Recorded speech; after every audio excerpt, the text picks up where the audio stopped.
ఇట్లా సీరియళ్ళు అనేది మాట్లాడుకుంటారు ఏంటిదమ్మా? సీరియల్ కోసం చూస్తాడు ఆ పిల్లగాడు. సరే తీగ పని చూడు. నాకున్న పని కాదు, నువ్వేం చేస్తావా?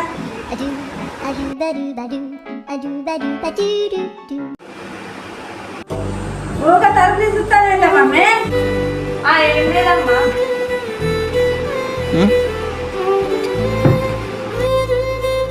ఎట్లా ఎట్లా అంటే ఇప్పుడు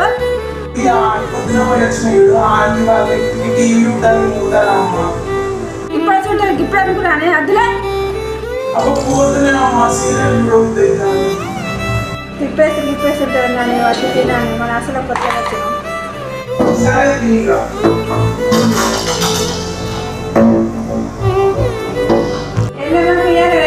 టెన్షన్ పడ్డా మమ్మీ. ఏం లేదమ్మా.